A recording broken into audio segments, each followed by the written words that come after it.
নমস্কার বন্ধুরা, কেমন আছেন? আশা করছি সবাই ভালো আছেন আর আমরাও ভালো আছি। তো আজকে আবার একটা নতুন ব্লগ নিয়ে আপনাদের কাছে চলে এলাম। তো ভিডিওটা শুরু করার আগে অবশ্যই কিন্তু চ্যানেলের সাথে জুড়ে থাকবেন, একটা লাইক অবশ্যই করবেন আর কেমন লাগলো ভিডিওটা দেখে অবশ্যই আপনাদের মতামত কমেন্টে জানাবেন। তো আপনাদেরকে একটা কথা শেয়ার করি যে 21শে জুলাই থেকে 18ই আগস্ট পর্যন্ত হচ্ছে এই একটা মাস পুরো শাক আহার নিষিদ্ধ, কোনো রকম শাক গ্রহণ করা যাবে না। তো এটা আপনাদেরকে আমার একটু দিতে লেট হয়ে গেল। আর 19শে আগস্ট থেকে এক মাস আবার হচ্ছে দই আহার নিষিদ্ধ। তো প্রথম মাসে এটা হচ্ছে চাতুর্মাস চলছে, তো প্রথম মাসে শাক আহার নিষিদ্ধ, তারপরের মাসে দই আহার নিষিদ্ধ, তারপরের মাসে দুধ আহার নিষিদ্ধ, আর তারপরের মাসে চতুর্থ মাসে হচ্ছে আপনার মাসকলা এটা নিষিদ্ধ। তো আপনারা অবশ্যই এইগুলো মেনে চলার চেষ্টা করবেন, আপনাদেরও ভালো হবে আর আপনাদের পরিবারেরও মঙ্গল হবে। তো আপনাদেরকে আগের ব্লগে আমি জানিয়েছিলাম একাদশী সম্পর্কে কিছু কথা, আর একাদশী তো হয়ে গিয়েছে। আর যেহেতু 19শে আগস্ট হচ্ছে বলরাম জয়ন্তী, মানে বলরামের আবির্ভাব তিথি, আর ওই দিনই হচ্ছে ঝুলন যাত্রা সমাপ্ত, আর চতুর্থ মাসের হচ্ছে সেকেন্ড মাস শুরু। তো জন্মাষ্টমী কবে? আমরা তো প্রায় সবাই ঘরে ঘরে জন্মাষ্টমী করে থাকি, তাই না? আপনারাও করেন, প্রত্যেকের ঘরে এখন আমি দেখেছি আমরা লাড্ডু গোপাল নিয়ে আসি, বা রাধাকৃষ্ণ আছে অনেকের বাড়িতে, হয়তো বেশিরভাগ বাড়িতেই হচ্ছে গোপাল আছে। তো সবাই আর কি অবশ্যই মানে যেদিন আর কি পুরোপুরি জন্মাষ্টমীর ডেট সেই দিনে অবশ্যই করবেন, তাহলে কি হয় আমাদের তিথি নক্ষত্র সব কিছু জেনে শুনে করা উচিত। অনেকে একদিনের দুদিন বলে, দুদিন করে, কিন্তু যেটা বৈষ্ণব পঞ্জিকায় আছে আপনাদেরকে সেটাই আমি শেয়ার করছি। আমি কিন্তু কোনো কথা মন করা বলছি না, আপনাদেরকে আমি একবার দেখিয়ে দিই। এই দেখুন, এটা হচ্ছে বৈষ্ণব পঞ্জিকা। আপনারা প্রত্যেকটা ইস্কনে দেখুন, প্রভুপাদের এখানে ফটো আছে। তো প্রত্যেকটা ইস্কনে আপনারা পেয়ে যাবেন, যাদের বাড়ির পাশে ইস্কন আছে বা একটু দূরে আছে তারা অবশ্যই এটা কালেক্ট করতে পারেন। তো শ্রীকৃষ্ণের জন্মাষ্টমী হচ্ছে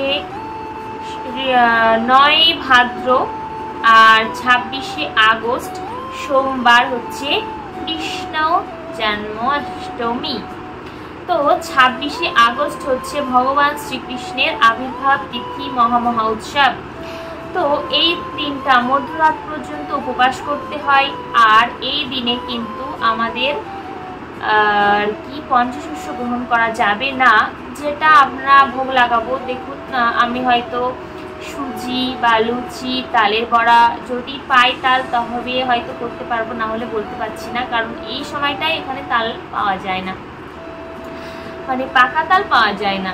তো তারপরে কথায় আসি, তারপরে লুচি, আর তারপরে ছোলা, বুট, আর কি মানে শস্য জাতীয় জিনিস কিন্তু আমরা ভগবানকে ভোগ লাগিয়ে সেটা পেতে পারি না, তাহলে কিন্তু আমাদের জন্মাষ্টমীর ব্রত ভঙ্গ হয়ে যাবে।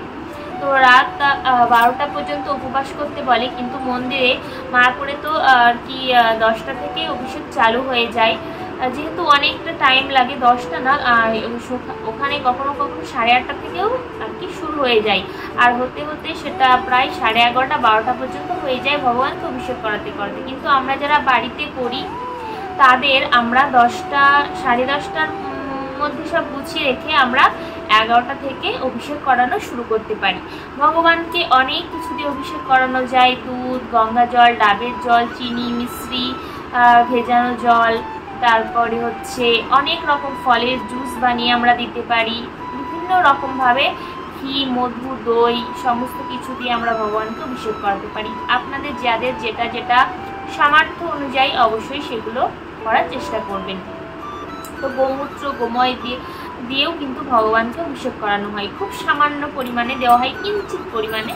তো যাই হোক, তো এই দিনে এই খাবারগুলো আপনাদেরকে আগে বললাম, এই খাবারগুলো অবশ্যই এড়িয়ে চলার চেষ্টা করবেন। আপনারা একাদশীতে যেটা ভগবানকে বানিয়ে দেন সেটাই আপনারা পেতে পারেন। সবজি আপনারা আলুর সবজি বানিয়ে সেটা ভগবানকে দিয়ে পেতে পারেন, বা বাদাম, আলু আর হচ্ছে সাবু ফ্রাই করে ভগবানকে সেটা ভোগ লাগিয়ে সেটা অবশ্যই পেতে পারেন। একাদশীর মতো বা ফল প্রসাদ রাখতে পারেন।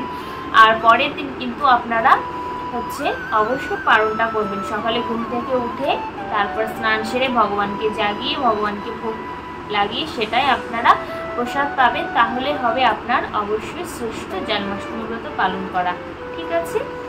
আর তার পরের দিন হচ্ছে 27শে আগস্ট মঙ্গলবার, সেদিন হচ্ছে নবমী। তো সেই দিন নন্দ উৎসব হয়। আর তারপরে ছিল ভক্তিবেদান্ত স্বামী প্রভুপাদ, যিনি আমাদের জগৎগুরু, সবার গুরু, ওনার আবির্ভাব তিথি। তো ওই দিন দুপুর 2টো পর্যন্ত আবির্ভাব তিথি হয়। আর নন্দ উৎসব ওই দিন নন্দ মহারাজ অনেক গোপীরা অনেক কিছু বানিয়ে ভগবানকে সেবা পাইয়েছিলেন। তো যাই হোক, তো আপনাদেরকে আমি এটা বললাম। আর জন্মাষ্টমী সম্পর্কে আমি কিছু আলোচনা করব ভগবানের জন্মাষ্টমী নিয়ে। তো সেটা নেক্সট ব্লগে আপনাদেরকে শেয়ার করব। যদি এই ব্লগে শেয়ার করে দিই তাহলে কিন্তু আপনাদের দেখতে অসুবিধা হবে, ব্লগটা বড় হয়ে যাবে। তো আপনাদের কথা মাথায় রেখে আমি ব্লগটা একটু ছোট করলাম। আপনারা অবশ্যই কমেন্ট করবেন, কেন কমেন্ট করেন না, যে আপনারা কেমন ভিডিও দেখতে পছন্দ করেন, কেমন লেন্থি ভিডিও পছন্দ করেন। ঠিক আছে, প্লিজ আপনারা জানাবেন। আর জন্মাষ্টমীর কথা তো আপনাদেরকে আমি বলেই দিলাম, যারা জন্মাষ্টমী করেন অবশ্যই 26শে আগস্ট করবেন। ঠিক আছে, তো আজকের মতো টাটা বাই বাই। জন্মাষ্টমী নিয়ে কিছু কথা আবার নেক্সট ব্লগে আপনাদের সাথে শেয়ার করবো। ঠিক আছে, টাটা।